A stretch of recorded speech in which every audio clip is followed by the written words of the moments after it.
Lawmakers in Harrisburg have a court order to change the way the Commonwealth funds school districts. A commission made up of Democrats and Republicans, along with representatives from Governor Shapiro's office, were given the assignment of coming up with a plan to fix school funding.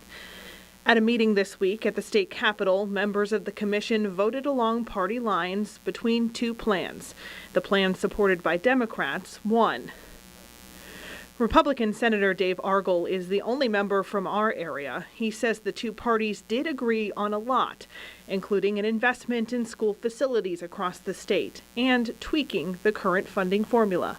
Some school districts have complained, and rightly so, that, and this gets complicated, some years they get a little bit more, some years they get a little bit less. We thought that by smoothing out the formula, it provides more predictability. Everybody agreed to that.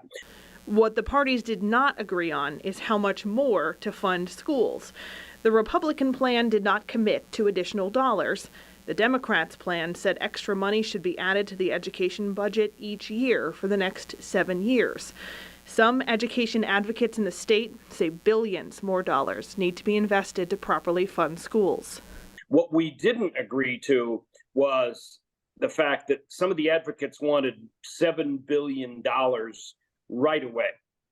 That would result in the biggest increase in either the state income tax or the state sales tax in history.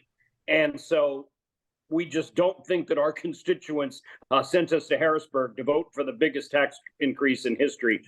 The plans voted on this week are not binding. The commission now has the difficult task of turning their suggestions into real legislation that can pass the Senate and the Assembly. And since the commission can't come together on a plan, that may prove to be difficult. If we're not voting on a bipartisan report today, I see little reason to compromise at this point. One of the lawmakers on the commission said yesterday that this is just the end of the beginning. There's still a long road ahead until we see any real reform on public education funding here in Pennsylvania.